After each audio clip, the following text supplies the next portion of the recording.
Okay, well, it's 10:30, so time to make a start. So welcome, everybody. It's lovely to see you all here for this morning's Conscious Conversations, which is on the theme of the significance of the heart. So I'm just going to share, well, I'll just make sure that everybody's aware of the sort of Zoom etiquette, which is that please mute yourselves unless you actually want to speak. Bill will actually mute everybody when there is a speaker talking, but you are the only one who can unmute yourself if you need to say something at any other stage in the proceedings. And I presume now that everybody's used to Zoom, you all know how to change the view from speaker to gallery, which is on my screen anyway. It's the top right of the screen. A little thing says view, and you click on it. You have a choice of speaker view. That's would put me as a full screen as I'm speaking at the moment, or gallery view, where you get everybody's little face there together. But of course, because there's more than 25 on it of us, there are more than one screen on gallery view. I think that's probably all I need to say at the moment. When it comes to the end and we need to raise hands if we want to make a comment, then the raise hand facility is now under reactions at the bottom of your screen. There is a thing that says raise hand, and to put your hand down, you just go on that and click on it again. So there we are. I'm going to share the screen, which is just to show the format for this morning. And there it is, proper size. So we're going to start with a group attunement, which Janice is going to lead for us in a moment, and a little bit of music. And then we've got a video from Dr. Jude Currivan, just about the universal heart. And then I myself am going to say a bit about heart in the Christian tradition. Then we've got another little video from the Heart Math group. Then we've got a few moments for reflection, just to absorb all that's been said in those videos and talks. And then we'll go into our breakout rooms for a first conscious conversation. Then there'll be a short break, and then Janice is going to lead us in a meditation, visualization.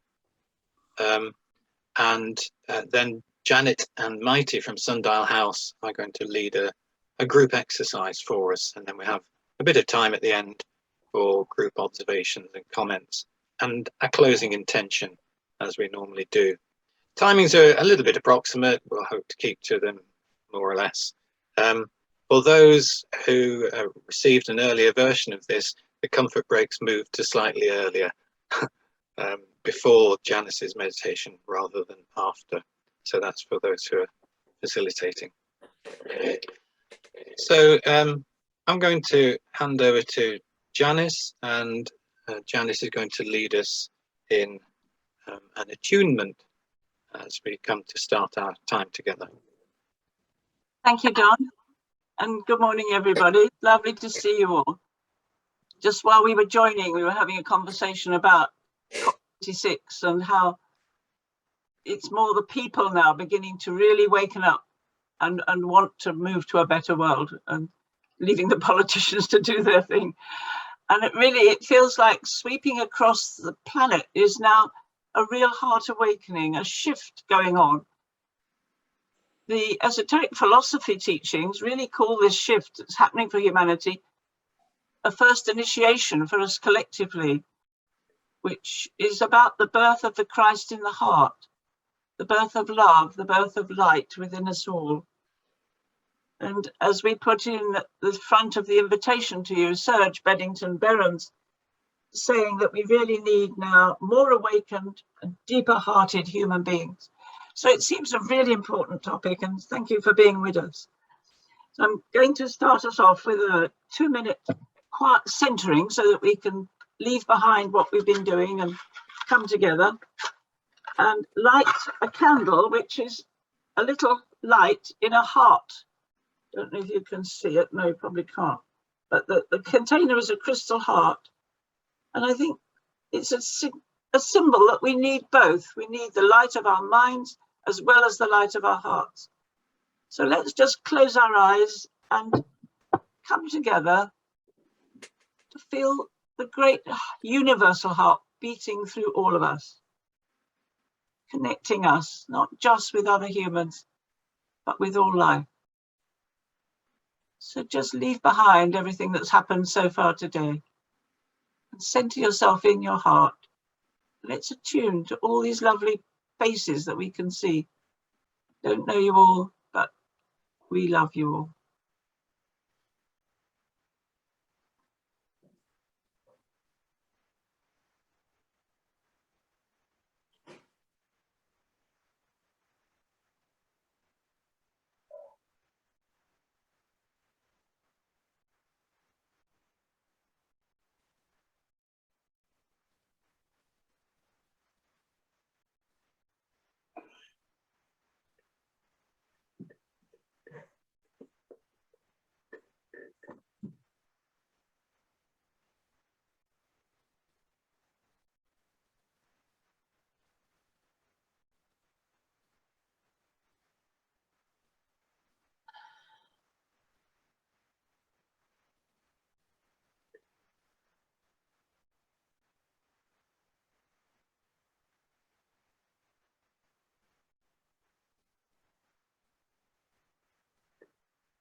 Thank you.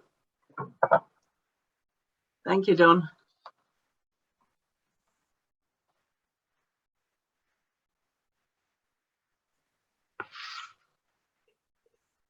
That was so beautifully still. Thank you. Wonderful. We're going to start now with thinking of the universality of the heart. And Dr. Jude Currivan has made us a video on this. She herself is currently at COP26, so she couldn't actually be with us today, but she sent a message this morning saying she hoped that her video contributed well. So I'm just going to give a little introduction to this because it's quite a lot that what she says to take in one go. She's a scientist, and her key message is that science now gives the evidence for what mystics have always told us, that we live in one vast cosmic whole, and that each of us is a micro expression of that whole. So it's a little bit like Russian dolls, which I've got here a few to show you just to give the picture. Oh, I've got the little baby one, never mind. Oh yes, here it is. I don't know if you can see. I did get these in Russia. There's 8 in the set. And you've got the big one, a middle one, a small one, and then a very small one, which I'll hold up, but you won't see it. It's just too small. And The message of these dolls is that what is in the largest is also in the smallest. So if the supreme source of all is light and love itself, then us as small micro level offspring, if you like, of the whole, we too are full of light and love. And I think now this love is kindling and it's coming into really a greater being. And we feel it particularly, and Jude mentions this, in our chakras. Now that may be a new word for some of you, and others of you will know all what chakras are, but they're energy centers within us. And traditionally, we have 7 coming from the root base right up to the crown and above. But Jude is referring to what she calls an 8th chakra, a universal heart chakra. And I was at school in a Catholic school and know that the Catholics referred to this as the Sacred Heart. And we had a statue in the grounds which showed this heart. So introducing us to this, it's the higher heart within us, which if it wakens to a bigger sense of expansion, is how we are going to connect with all sentient life. I don't suppose this message has been mentioned yet at Glasgow, but somehow we're beginning to understand that all life is, as in its own way, also love, light and sentience. And so there's a wholeness coming. So Jude really refers to this, and it helps us to resonate with this unity and perhaps understand a little more deeply what Jesus said when he said, love one another, even as I love you. And if you think of the one another as being just the vast wholeness of all, that's quite a statement. Jude concludes with a blessing by John O'Donoghue, whom you probably know of, which echoes the teachings of the Dalai Lama, who says, my religion is kindness. And I think kindness and compassion, I hope, are spreading more to the postman who brings our post, to the dustman who collects our dust, to the woman next door who's not very easy to be along with, or whatever. So let's listen to the video with an open mind and an open heart and see if we can expand to the universal, and hope that really sets off our explorations for today. So thank you, Don, if you're able to do the techie side, which surely for goodness I couldn't. Okay, here we go. Hopefully.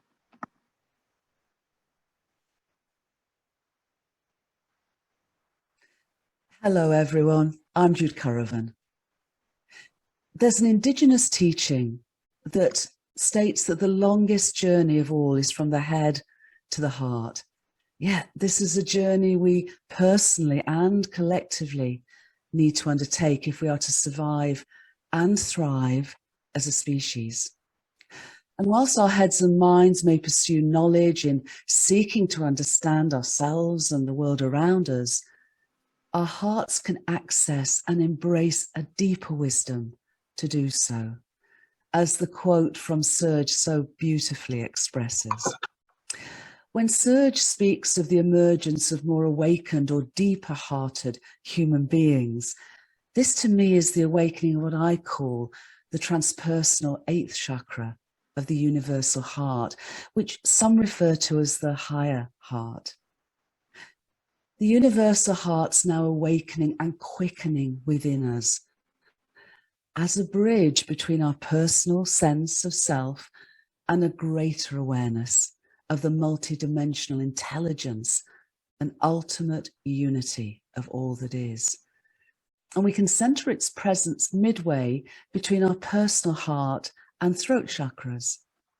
And as we attune with its awareness, we can then ground ourselves through a 9th chakra, becoming known as the Earth Star, a hand's length beneath our feet, and connecting us with the heart of Gaia and her profound sentience. Their emergence and the unity of awareness that they invite us to embody empowers us to attune to and align with the evolutionary impulse of Gaia and our entire universe with the presence, possibility, and potential of these transformational times.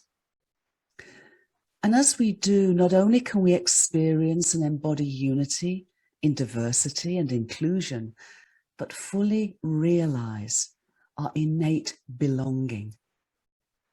In recent years, a scientific understanding of the true unity of the nature of reality that integrates with universal spiritual and indigenous wisdom traditions is emerging.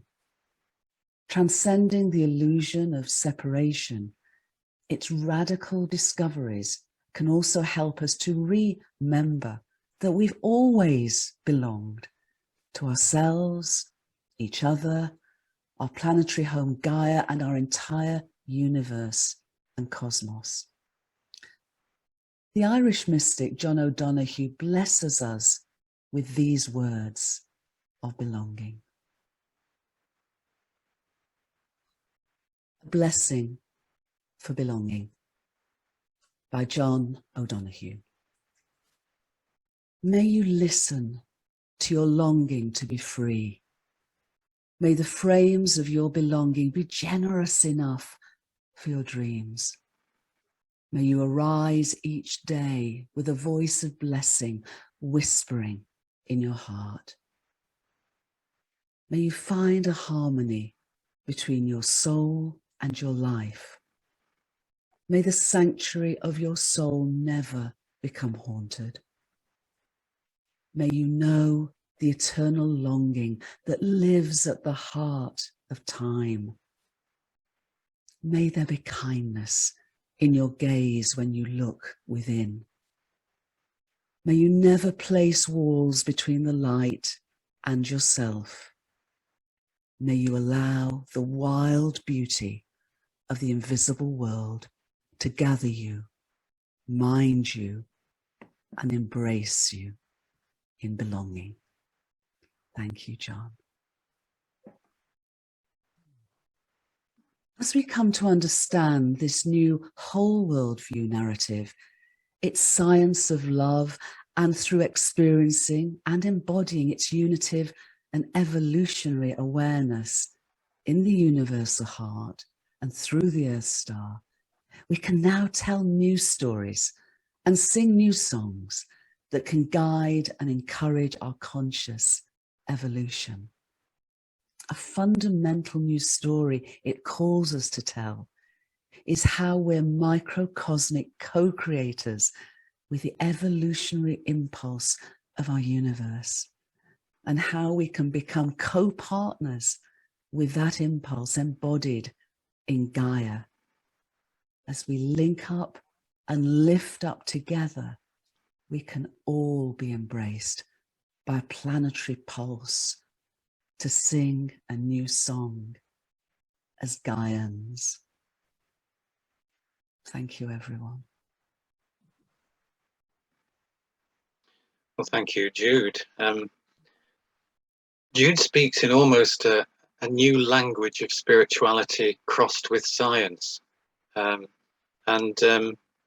This is something which I think Christian tradition needs to embrace as well. I'm going to say a little bit about the heart in the Christian tradition, and I'm going to share my screen as well.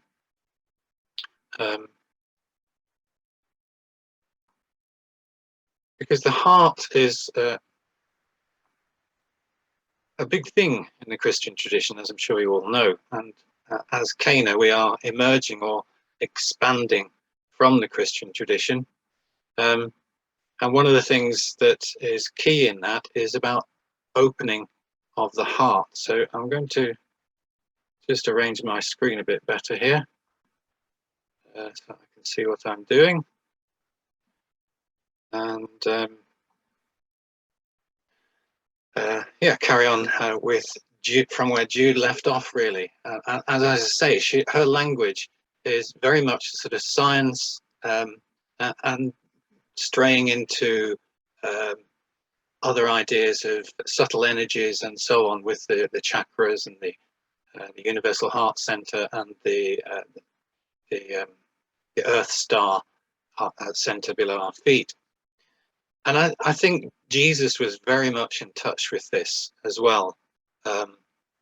And maybe the universal heart, which Jude speaks of, was what Jesus spoke of as the Father, his guiding light. The way I see it, Jesus was a forerunner. He blazed a trail. He achieved the full potential of the human being for all humanity. He created a new path. He showed us this way of love and compassion. But of course, that was a costly process for him. He had to suffer in creating this new path, going through all life's nettles and brambles and thorns. But once cleared, that path is then open for us all to walk on, if we can find that timeless, narrow way, the way to Christ consciousness, or putting on the mind of Christ, as St. Paul called it. And that's the awakening process. And the opening of the heart is part of that journey.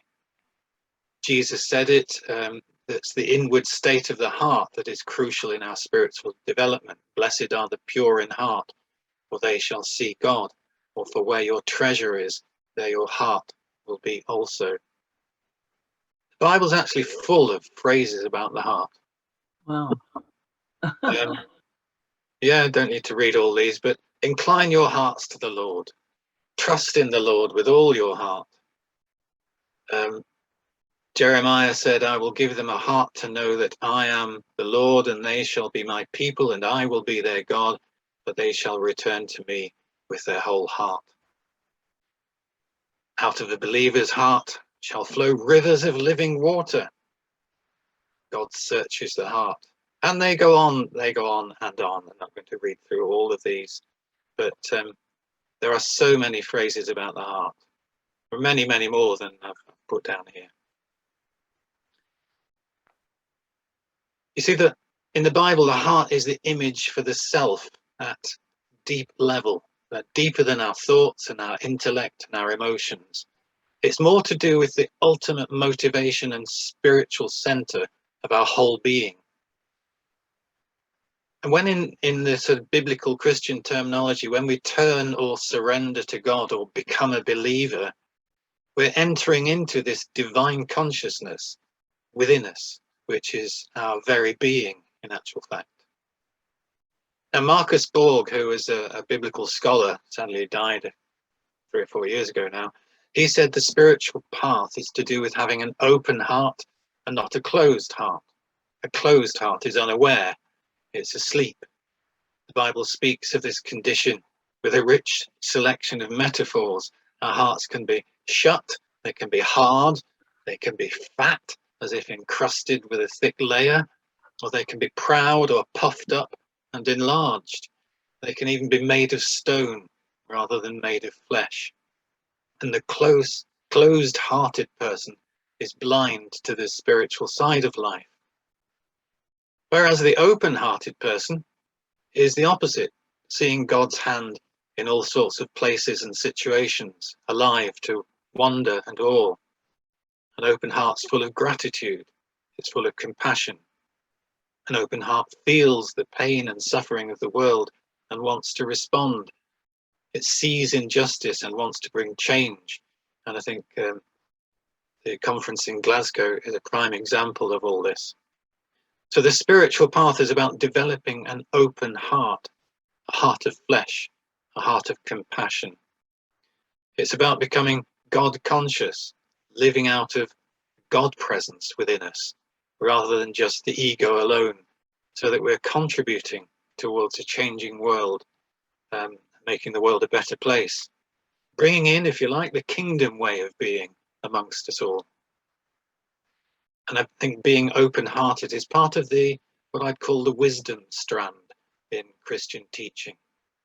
There's one very popular verse that sums it up from Ezekiel: a new heart also I will give you, and a new spirit will I put within you. And I will take away the stony heart out of your flesh, and I'll give you a heart of flesh. Cynthia Bourgeau, the American Reverend Doctor, She says that the heart is more than a physical pump in our chests. It's an organ of perception and accesses the intuitive realm. It keeps track of the vertical axis, the subtle, the causal, non-dual realms, things invisible to the senses, stimuli invisible to the egoic mind. And I think we're currently living through a sort of atrophied understanding of the human being, because understanding of heart consciousness is rather underdeveloped. Kabir Hilminski is a contemporary Sufi teacher, and Sufism is often called the way of the heart. He says this: we have subtle subconscious faculties we are not using. Beyond the limited analytic intellect is a vast realm of mind that includes psychic and extrasensory abilities, intuition, wisdom, a sense of unity, aesthetic, qualitative and creative faculties, and image forming and symbolic capacities. Though these faculties are many, we give them a single name with some justification, because they are operating best when they are in concert. They comprise a mind, moreover, in spontaneous connecting with the cosmic mind, the total mind we call heart. And I think the way in which he links mind and heart into oneness there is just inspired. You see, we use the heart as a metaphor, don't we? Separate from the physical pumping heart, although the Institute of Heart Math says we can't really separate the two. The Institute of Heart Math says the pump is the least of the heart's functions. It's an electromagnetic field generator, and it sends electrical and chemical signals to the brain. Brain and heart are intimately connected. The heart contains many neurons, which are brain tissue, and it sends messages to the brain and the rest of the body. It's a stabilizer of our energetic field. And heart and brain are made to work together, to be brought into oneness, putting the mind in the heart. Actually, in the book of Proverbs, I found it eventually. I knew it was there somewhere, but I found it eventually in Proverbs chapter 23. As a man thinketh in his heart, so is he. It's actually only in the old King James version, because other translations put it differently. But as a man thinketh in his heart, so is he. So putting mind and heart together. Alice Bailey is an esotericist in the sort of Christian tradition. And she says the way of the heart and head must fuse and blend, and then humanity will know God. She went on to say love is the great unifier, the prime attractive impulse, cosmic and microcosmic. But the mind is the main creative factor and the utilizer of the energies of the cosmos. The energy of love wisdom works through the medium of the heart center. Feeling in the heart is often confused with thinking. The ability to think in the heart is the result of the process of transmuting desire into love during the task of elevating the forces of the solar plexus into the heart center. And so it's expressed really as developing the heart mind, seeing it all as an interlinked matrix. And that's really what the research from Heart Math is saying. Because there is this wisdom path of transformation slowly emerging in the West. And the true spiritual practice is teaching the way of the heart, which is what Jesus did. Rather than teaching doctrine and conformity, which is what the institutional church did. And that's slowly being rediscovered, this path of the way of the heart, being rediscovered as the original essence of Christianity. It's the way Jesus taught in his exhortations to love. I believe he was a wisdom master, teaching the path of transformative love. And that heart wisdom path is also there in most other mainstream religions and spiritualities. It's like an underground stream which takes on the clothes of different cultures and contexts. And in following the way of the heart, we discover the spirit consciousness within. And also we discover a connection with other spiritual traditions.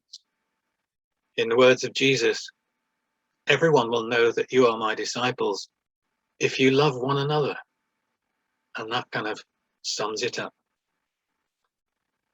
So I'm going to show now a little video from HeartMath, which just emphasizes this coherence between heart and mind.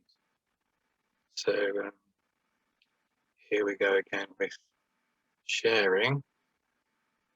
And just take a moment to find this video.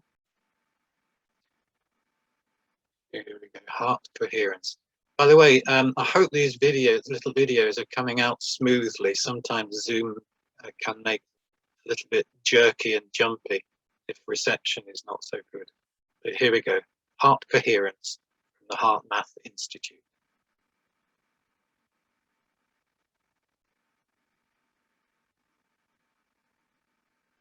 It starts quietly.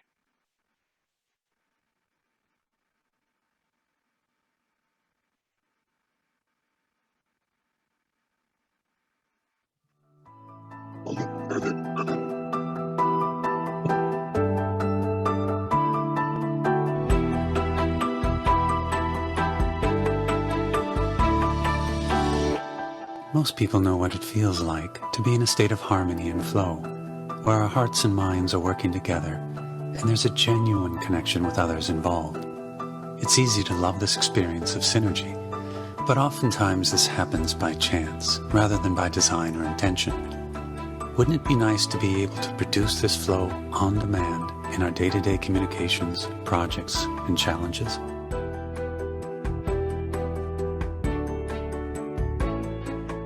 Research shows that when we shift into a coherent state, the heart and brain operate synergistically, like two systems that mesh into one. We can learn how to activate and sustain the synergy between the heart and brain and prevent stress-producing patterns, along with increasing our mental clarity and discernment capacity. When we do this, our creative solutions for personal, social, and global challenges become more accessible, providing us with more intuitive access and flow. New research suggests that our energetic or spiritual heart is an access point for our natural inner technology, the heart's intuitive intelligence, which can elevate our communications, decisions, and choices to a much higher level of effectiveness. One interesting finding from our research is that when people hold genuine core heart feelings such as appreciation or compassion, it naturally increases their heart coherence. We use the term energetics to refer to the systems that we can't see or touch. For example, our thoughts, emotions, and intuitions. The mind and heart feelings are energetic sources that underlie our thoughts and emotions. They're primary drivers of our biological systems and have a powerful influence on our behaviors, choices, and results. The intuitive, energetic heart is what people have associated with their inner voice throughout history. From our perspective, the energetic heart communicates a steady stream of intuitive information to the mind and brain, which in most cases we only use a small percentage of, because our ego choices overrides the intuitive suggestion. Access to our heart's intuition varies among people, yet we all have it. As we learn to slow down our mind and attune to our deeper heart feelings, our natural intuitive connection can occur. Intuition is like energetic gold. Intuitive insights often unfold more understanding of ourselves, others, issues, and life than years of accumulated knowledge. That's why the state of coherence is rapidly gaining interest. In this state, more and more people are reporting increased access to their heart's intuitive guidance, realizing it's within them, and with a little practice, it's easier to access than they thought.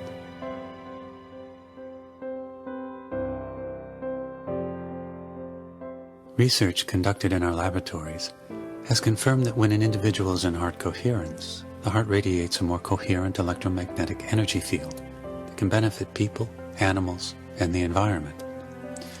A growing body of scientific evidence suggests that when there is coherent group cooperation, it results in increased flow, effectiveness, and the potential for higher outcomes.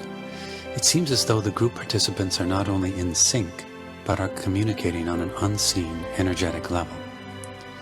Our personal coherence can benefit our families, co-workers, friends, pets, and more, simply by our presence. From our research, we know that heart coherence is not an idle state. It reaches out, it influences and supports others in many beneficial ways.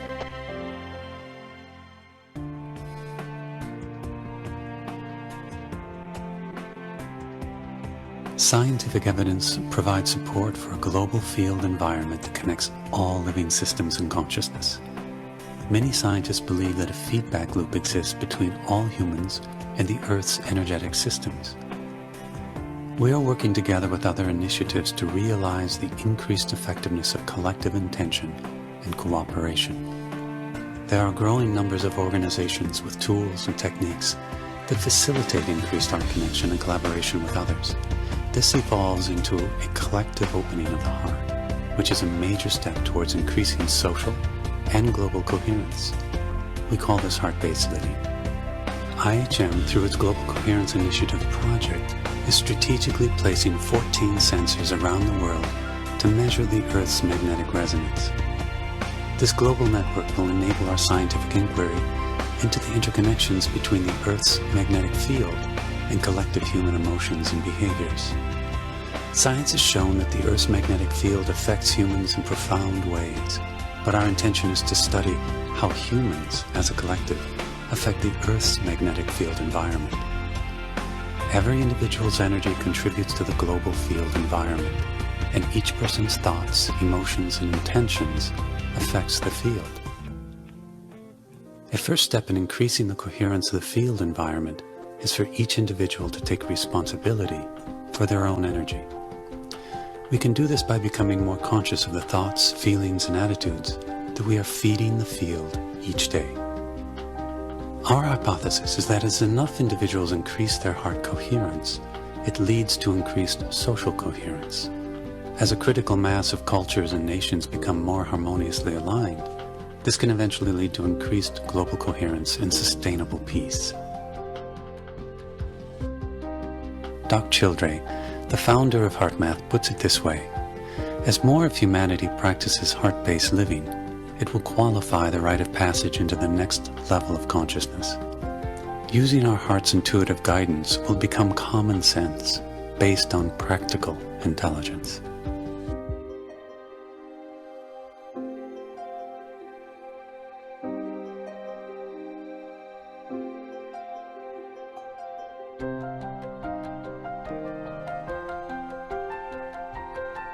Over the past 18 years, our research center has investigated heart-brain interactions, how the heart and the brain communicate with each other, and how that affects consciousness and our perceptions. One of the things we identified in our research was the state we now call coherence. And what we found was that when we're feeling positive emotions, like we're really appreciating the sunset, or really feeling love or compassion or care for someone, that the heart beats out a very different message. The heart generates by far the largest rhythmic electromagnetic field produced in the body. And what we've now found is that if we look at the spectrum analysis of the magnetic field radiated by the heart, that emotional information is actually encoded and modulating into those fields. So by learning to shift our emotions, that's changing the information we're encoding into the magnetic fields radiated by the heart, and that can impact those around us. We are fundamentally and deeply interconnected with each other and the planet itself, and what we do individually really does count and matters.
thank you to the Institute of Heart Math for that.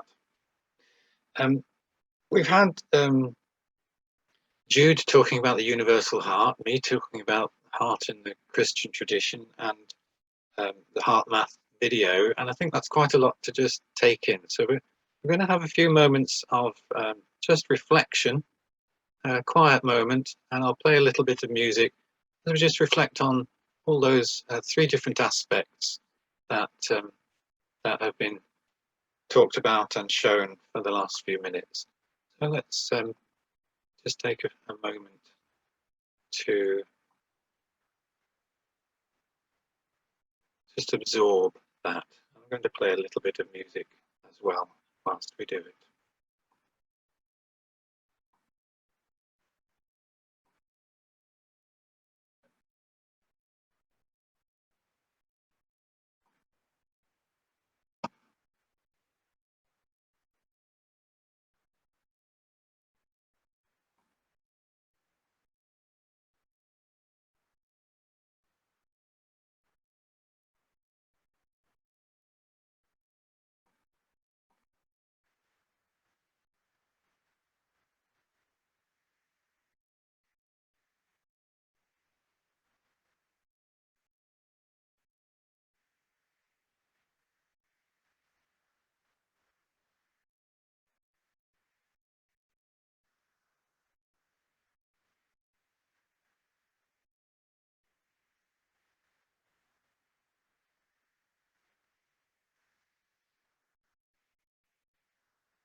So in a moment we're going to go into breakout rooms, and in the breakout rooms we're going to look at these three questions, three very simple questions, taking into account the whole idea of the heart as the center of our being, the heart as something which is in coherent activity with our brains, our minds, and the whole heart-mind experience coming together. What touches your heart? What gives you joy? What causes you heartache? So just some time to reflect on those. I think we're going to have about 20 minutes in small groups to reflect on those questions. What touches your heart? What gives you joy? What causes you heartache? And to just get into this whole idea of what the heart means to us all, and how we can develop heart-mind across the world as well, to bring a more compassionate way of living into being. So Bill, I think, is going to put us into breakout rooms any second, and I'll stop sharing this screen. What touches your heart? What gives you joy? What causes you heartache? We're going to have a short break now. So we're going to take 5 minutes and come back at 11:40. And Janice is going to lead us in a meditation on the heart. So 5 minutes, everybody. But I think Janice Dolly is going to lead us now in a meditation and visualization. So over to you, Janice. Thank you, Don. Well, in our group, some people, what they'd heard was new, and some, they knew it, but it was going deeper. I think the thing I've come away with particularly is the last sentence of the heart maths, that what each of us is and what each of us does individually really, really matters. So I'm taking that into our time together. I mean, we've been inspired by all the videos and enriched by our conversations. I loved our breakout group, it was great. So we're going to settle into a meditative time, which I'm going to lead us into, and then we'll have a period of attuning more deeply to where the I am presence within each of us is leading us. Because we each have a role to play here, and it could be a very quiet, discreet role, or it could be a very big role. We each have a soul role, I'm quite sure, at this time. So if you'd like to switch off your video, if you prefer, we're going to sit in quiet. I'd like to invite you now to shuffle in your seat, get comfortable. And Bill will unmute everybody. We'll mute everybody, and I'm unmuted at the moment. I hope that you can hear me. So close your eyes if that is agreeable for you, or whatever feels good. Let's begin by trying to sense our higher heart, from which we connect more deeply to our souls.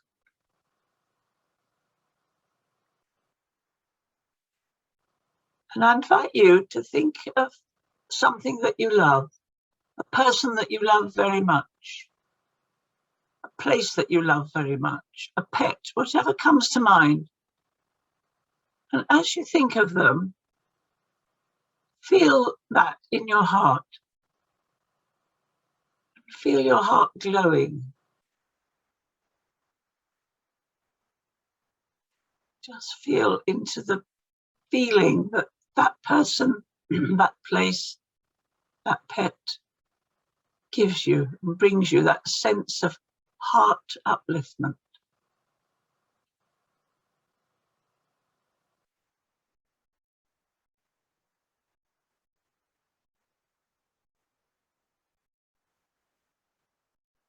So staying with that feeling, I'm going to invite you to breathe in and out of your heart.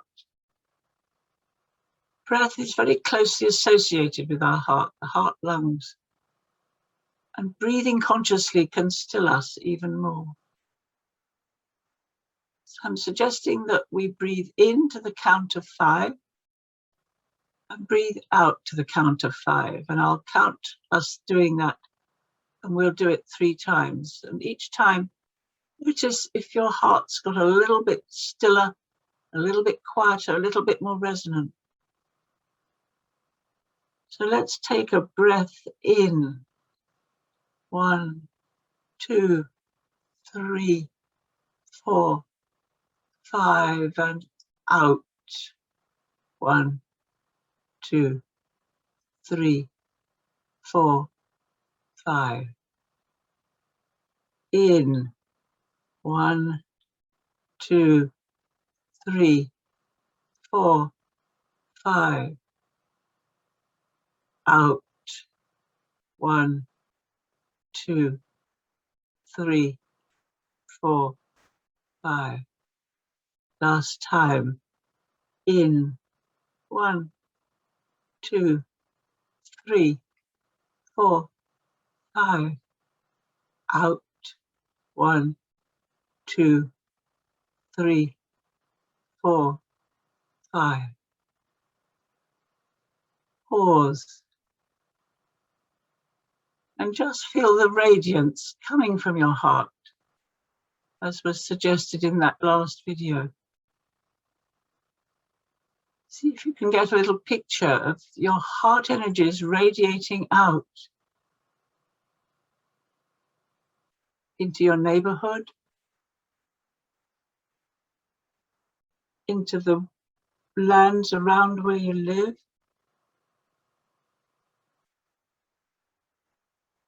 into the edges of these ancient lands of Albion, Albiona, as we're beginning to call it,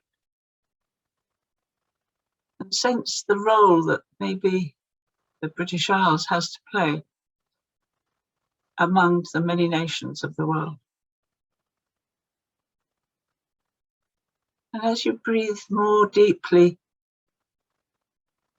see if your heart radiance can actually stretch to encompass the whole globe, the whole planet, and the livingness of Gaia that Jude was talking about.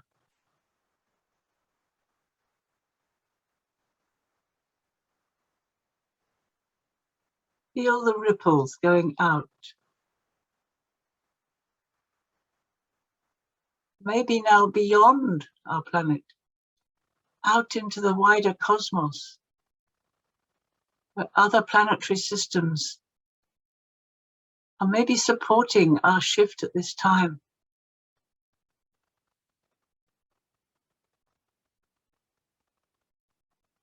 And then lastly, feel the ripples maybe into other dimensions of being, knowing that we're not entirely separate from loved ones who have gone on before us.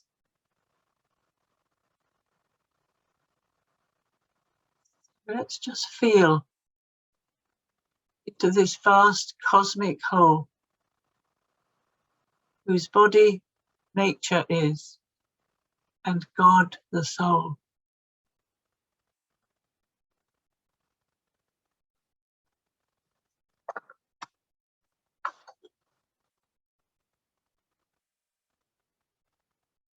So as we return back to ourselves, we can just sense the heartbreaks, the pains and the joys that we've shared, and send our love to whatever touches our hearts. And now, with an open mind and open heart, we'll enter 5 minutes of silence with this inspiration from the I Am presence within. It will end with the words, "Love is the way," and we'll then enter a few minutes of silence together. Behold, I make all things new. I will make the rough places smooth, the crooked ways straight.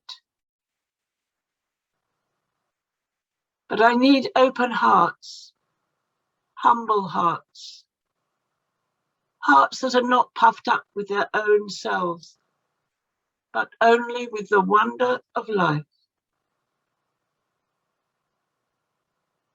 This laying aside of the wonder of self to find the wonder of me has its own fulfilling. See me, the I am in everyone. And like the April rain or the summer sun, help shower my love upon them that they may grow. But it must be selfless love, love without fear, love without restraint, love in abundance and joy. Love is the way.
So as we slowly end this quiet time together, let's keep resonating in our hearts. Love is the way.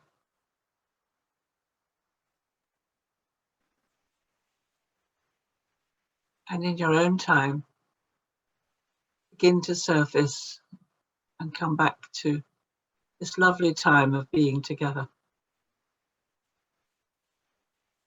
And I'll hand over to Don, who will introduce our next session. Bless us all. Bless you all. Thank you. Thank you very much, Janice. Lovely. Well, in a moment, I'm going to hand over to Janet Derwent and Mayte Gomez, who both work with Sundial House, the group for creative meditation, with whom I think many of us probably have links as well. Janet and Mayte have agreed to give us a group exercise for the final part of this input today, and then after that we'll have some time for comments and questions and so on. So it's lovely to have you with us, Janet and Mayte. So over to you for the next 35 minutes or so. Thank you, Don. Thank you. Well, thank you, Janice and Don and the Cana group. Mayte and I are really delighted and grateful for this invitation and opportunity to be part of these conversations on the consciousness of the silent, radiant language of the heart.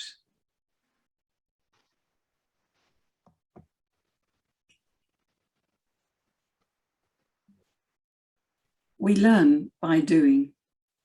We are, each of us, scientific explorers of life.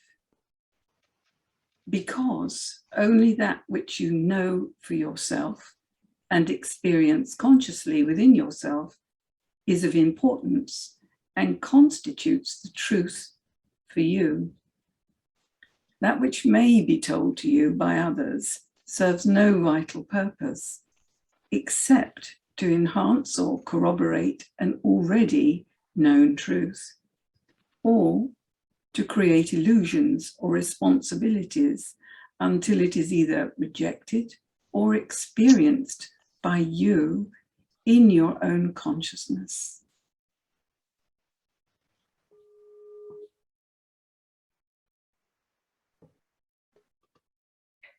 It is in the radiance of our hearts that we find our wisdom and the wisdom of life. This brings us alive to our inherent divinity, to the experience of divine love, divine purpose, and divine will within our own hearts, as we resonate with the divine spark within.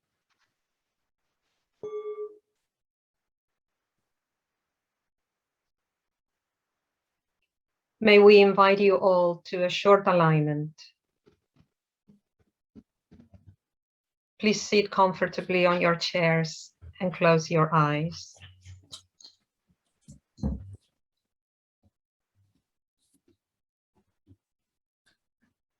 And with your next breath, bring stillness to your body. Let that breath be one of stillness.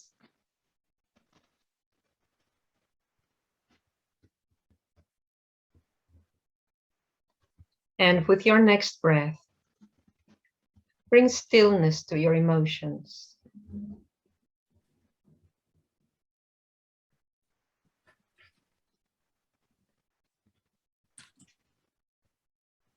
And with the next breath, bring stillness to your mind.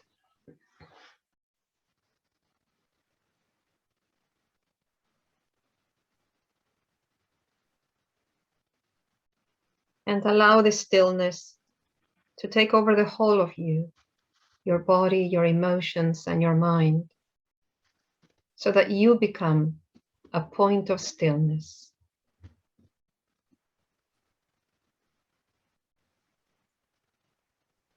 And let your breath help you feel this.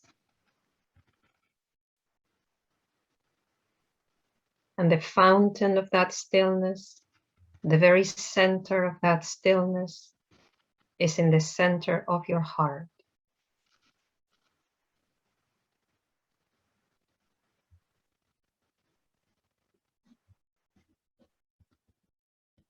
Let your breath help you feel this very fountain, this fountain of stillness in the center of your heart.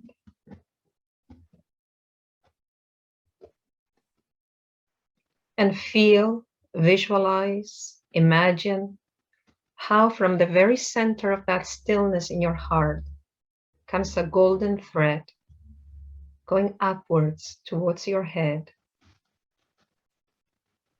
and from the center of your head going all the way upwards to your very soul.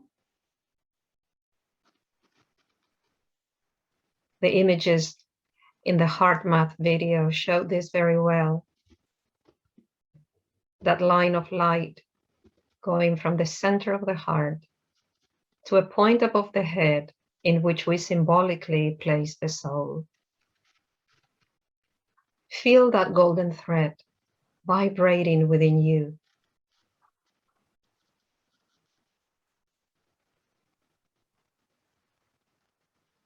Feel this connection between your heart and your soul, which is the center of your unique wisdom and the center of your own potential.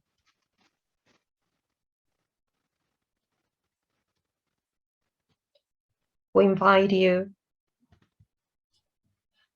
to feel this connection between heart and soul as we consider the following qualities of the heart.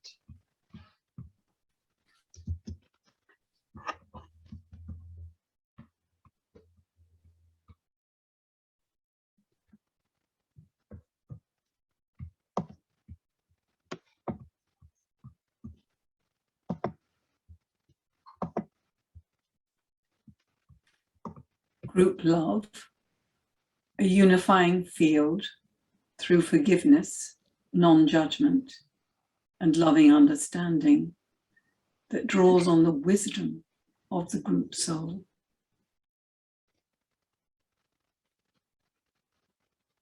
Humility, to accept everything as it is, with its limits and its contradictions, its struggles and its moments of peace. Service, not a task. Excuse me. But service, not a task, but the manifestation of a quality in order to transform consciousness. Patience, the ability to work through polar opposites and find balance. Persistence, springing from the well of immortality, leading the way to the renewal and reconstruction of what is transitory and imperfect. Life, the forces that transform everything, a perpetual becoming.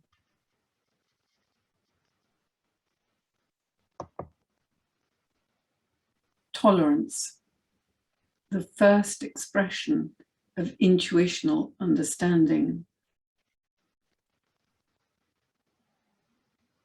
Identification, fraternity, as the goal and purpose of the kingdom of humankind, revealing its divine origin.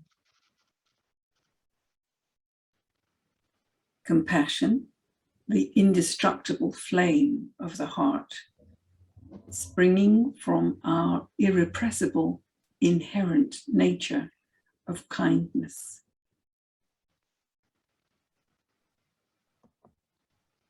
Sympathy, a hidden door in the heart which allows us to enter into the consciousness of another.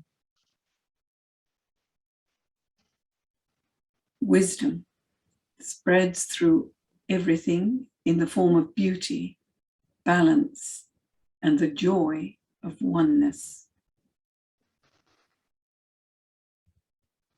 Sacrifice, renewal, the old, transitory, and imperfect is destroyed in favor of a more evolved new.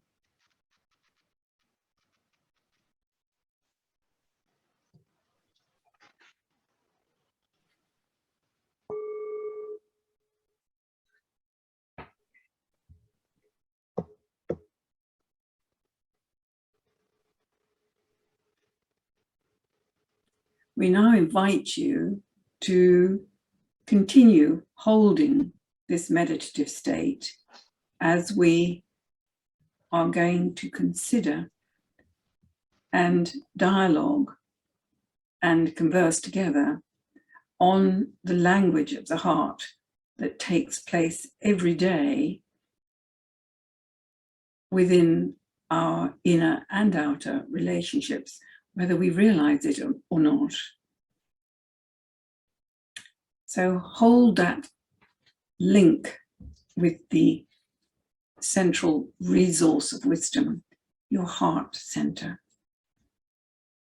In a moment, you're going to be sent, we are going to be sent to breakout rooms, but before joining, take a note of the number of the room that you're going to, because this room number will be the text that you and your room companions will consider in the next 15 minutes.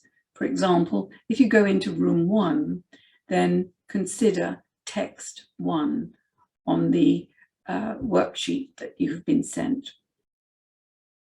Holding the mind and the heart attentive, silent and focused, we invite you to read the text individually at first and to highlight any key points that really stand out for you, that resonate with you. And then, once each of you have done this, take it in turns to share these insights and impressions with each other. And be sure to relate what surfaces in your discussions to the heart qualities, which are also on the worksheet that you've been sent. This discussion and dialogue will enrich the group awareness, because together you're building an expanding consciousness field, and within it there will be some confirmations and some surprises.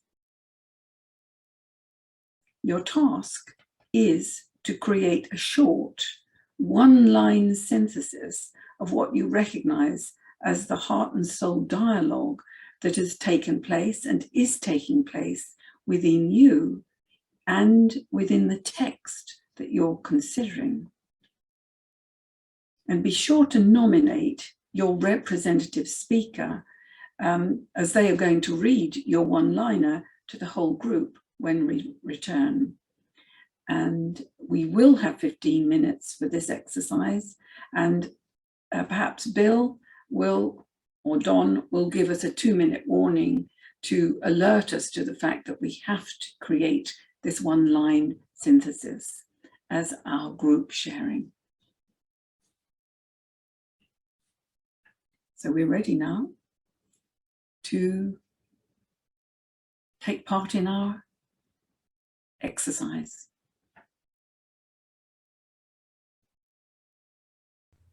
"33, yeah. Okay. Well, welcome back.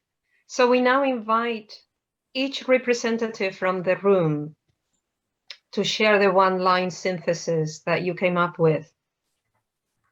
I will be calling each room number, number 1, number 2, number 3, and so on, until I believe we were 12. Can you confirm, Bill, how many breakout rooms we had? There were 12. 12, thank you. And we invite each of those representatives to give us that one-line synthesis from a meditative mode, and the others in the group to be receptive. Let us share that line of synthesis just like those images in the Heart Month Institute video showed us of the magnetic field around our heart. So from the heart, that line emanates and it enters the magnetic field of the person that is receiving it. So from heart to heart, we share. So after each person does it, let us have a moment or two of silence, and then we'll go into the next representative. So let us all take a moment to close our eyes and open our hearts and feel the heart-soul connection and feel the magnetic field that our heart emanates, ready to give and ready to receive, ready to share. And we feel the heart-to-heart connection in all the members of this group. And also the soul-to-soul connection among all the members of this group.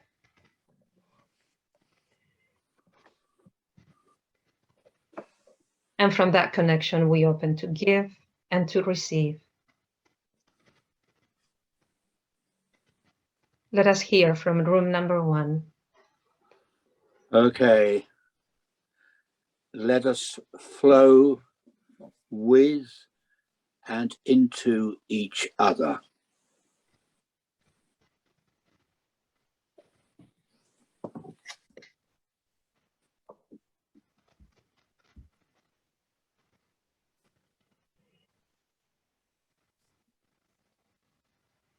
And let us hear from room number 2.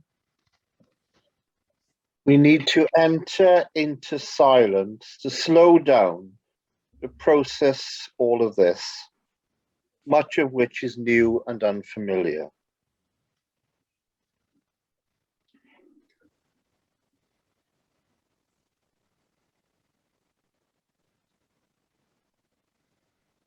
I think that might have been group 3.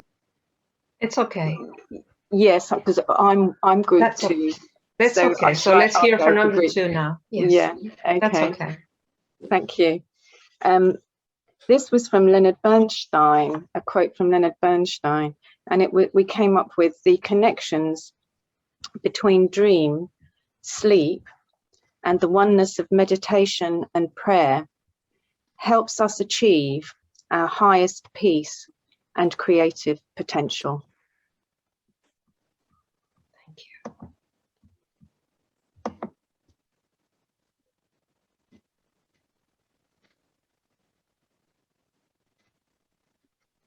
And let us hear from group 4.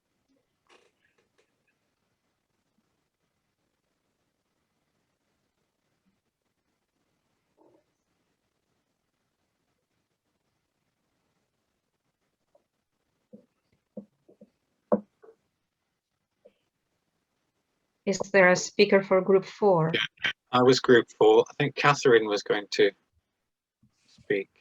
Sorry, I'm on mute, sorry. Okay. Appreciation of unity in diversity, which is our evolving group treasure trove.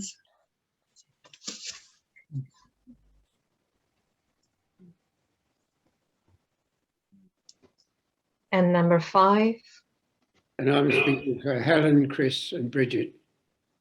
Let each of us manifest the energy that binds mind, heart, and gut as holograms of the universe.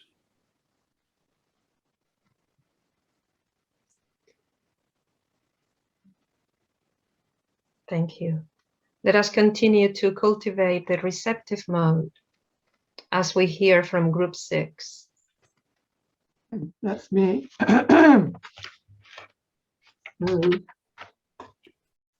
Let God's love in to transform us and to express that love through us.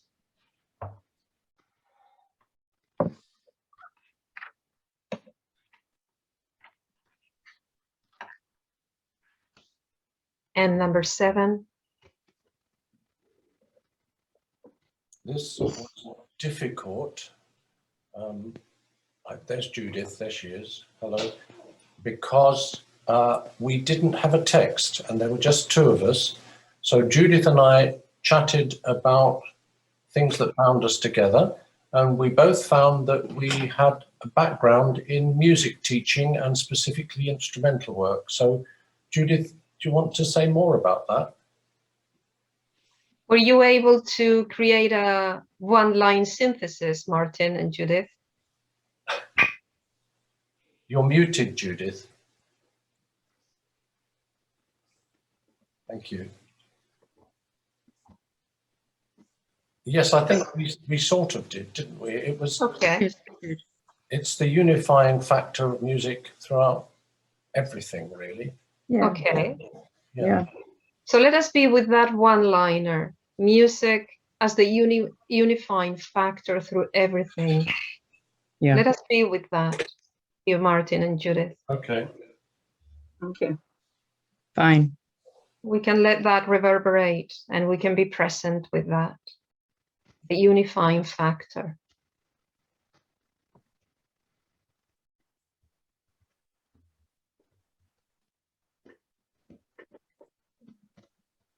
And let us hear from number 8. I'm afraid we didn't have a text either, so we had no idea of what was going on. Out of our conversation, I've forged a little one-liner. Let us hear that. Which is remain aware of our grounding and unity. Let us stay aware. And let us gather the wisdom of that one-line synthesis.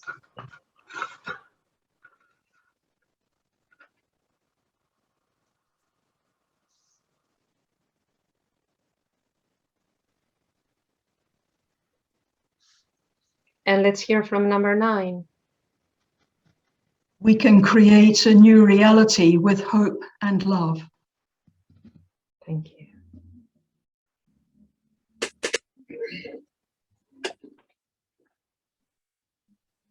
And number 10. A prayer, an invocation. There is a hidden door in our hearts that allows us to vibrate with the other, free of judgment, full of unconditional love that connects us soul to soul. And may this door be always open to all. I hear that so long. Could I hear that again, please? Let us hear it again, Carol. Yeah, a prayer, an invocation. There is a hidden door in our hearts that allows us to vibrate with the other, free of judgment, full of unconditional love that connects us soul to soul. And may this door be always open to all.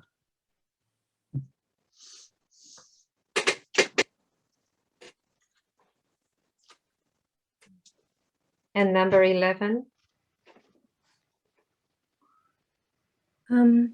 It's Jenny here, and I shared with John. I'm not sure that we actually came up with a statement, but we were looking at the Marianne Williamson Return to Love, which is often attributed to Nelson Mandela, but actually he quoted that from Marianne Williamson. And what I have here, and John may like to add, what I have here is, let us believe in the light of our own soul. That is a fine one-liner. Can you say it again, Jenny? Yes. Let us believe in the light of our own soul. Let us be with that.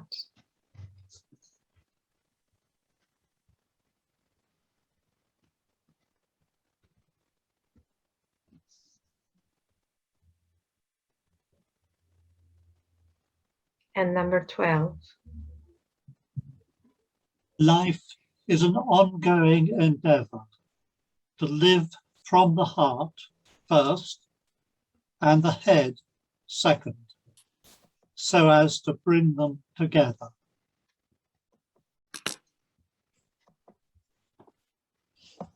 Thank you, everyone.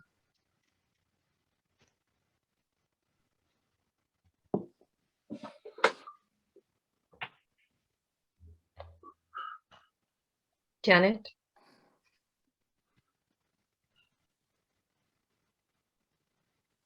The significance of the word heart is the significance of life itself, as it beats eternally at the very heart of the universe.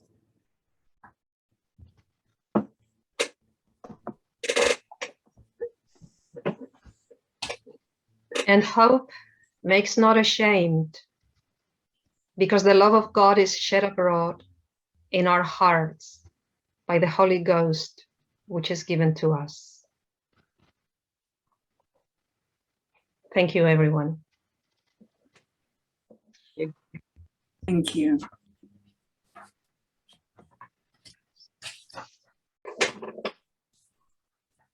you very much, Janet and Mayte. It's remarkable how group consciousness works, and even those who didn't have a text came up with totally appropriate little lines for us to reflect on. So thank you, everyone, and Janet and Mayte for that.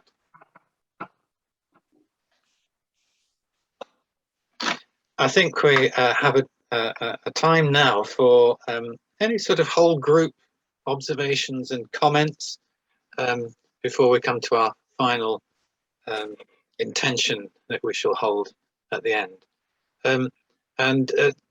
Janice and myself are going to sort of keep an eye on who's trying to speak, but if you can use the reactions button and raise hand, as I'm just going to do now, you see it puts me at the top left of your screen, and if you raise your hand it puts you in order, and then when I lower hand, the hand goes again. So if you'd like to say something, please raise your hand. And if you haven't got a hand, just do this. Yeah, just wave, but we can't see everybody on the screen at the same time. No. So. Mary Jo.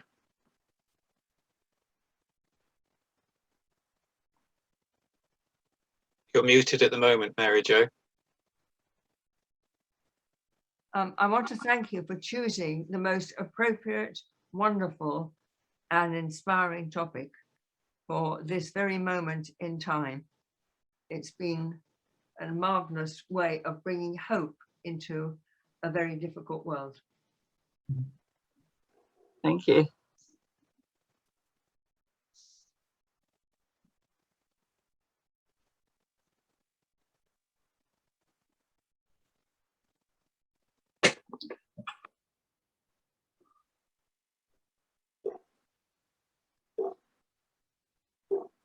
Anybody else?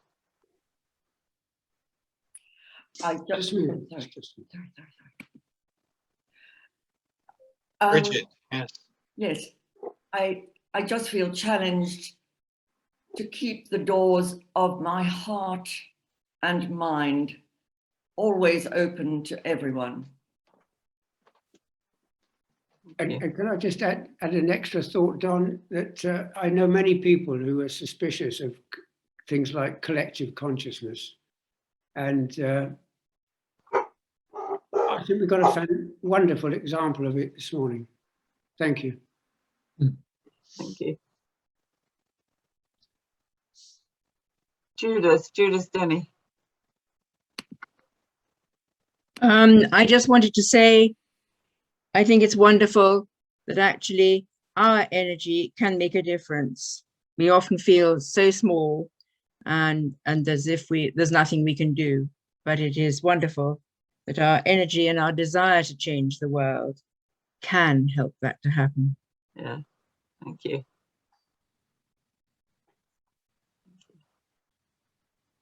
Carol. Unmute, Carol. Sorry. following on energy, something very important to me, which I say regularly: energy follows thought. And that is something we are all doing here, and that we can do when we feel powerless. That our thoughts and our can help, as we've experienced today, and do help. Thank you. Thank you, Carol. Jane Upchurch. Hello. For me, it just came back to thinking, how wonderful that it's just so simple, that we just need to love, and that it's something that all of us can do, and that there's many things that we want to do and can't do, but we can all, certainly for me, I can just remember how important it is to live with a love, instead of thinking, okay, now what else can I do, but just to focus on and live with the love. Thanks, Jane. Judy Hanna. It's absolutely wonderful to be with lots of kindred spirits, people who are thinking in the same way. But I'm a little bit overwhelmed by all the information we've had this morning, and I wondered if we will be able to watch it again. Will it be on the website? This talk, the series of talks, so that we can absorb it more carefully, more slowly. As Bill normally edits the video and puts it up. Fine. Yes. Thank you. Bill, will you be sending out something to notify us when it's up? I will send an email with it as a link. I will send it as an email with a link. Thank you very much. Thank you. Brian Holly. Yes, I've been very excited by what has been said this morning, and one of my main concerns is how we communicate this to a younger generation. And just recently, I'm forging connections through Facebook and Twitter with a younger generation, and suddenly two of my lovely grandchildren, who are now in their 20s, have said that they want to come up and have a long and deep conversation with Grandad. And one of them came up all the way from Estonia. It was wonderful, and I was amazed at his insights. I wish I'd had been at that stage in my mid-20s. So, looking around at our phases today, we don't see many young people, but I do believe there is a generation coming up, and I should be very interested to see if I can connect them with the recording of this and see what they think of the conversations that came out today. So I think some of them will be very excited and very surprised we old folks have still got something to say. Thank you, Brian. Catherine. You're muted, Catherine. Just such a big thank you to everyone for today and for your wisdom and your insights. And I'm sort of comparatively new to the group, but all of this is so where my heart and energy is, and it's so good to be part of this. So thank you so much. And also that sense of, I worked in the past with people in the environmental movement who have ended up feeling so powerless, but this feels the way forward. The real sense that there is something we can do and something vital. So thank you. Yes, thank you, Catherine. We are up to time, actually. So unless if anybody else has anything they're bursting with, we'll come on to our final moment. We're going to hold an intention, and the intention is just bringing it up. Is this? I think Janice is going to just introduce this to us. I'll read it twice. This is our intention. May the energies of heart and mind be brought into balance for the future health of life on our planet. I'll read it once more and then blow out our candle to show that we've concluded. And thank you everyone so much for all you've put in. I really feel There's a heart resonance going around the planet from what we've shared today. May the energies of heart and mind be brought into balance for the future health of life on our planet. And with that, I'll blow the candle. And let's give thanks that we are alive today, that we have this opportunity and this supreme moment of transformation and change to help the future unfold in line with the divine plan. Thank you, and enjoy the rest of your weekend. Thank you very much, everybody. As we say, feedback would be appreciated if you send it to info@cana.org.uk.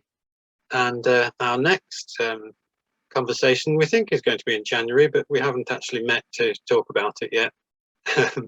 But I think, Don, it would be helpful if anyone has topics they would particularly like to explore in a conversation.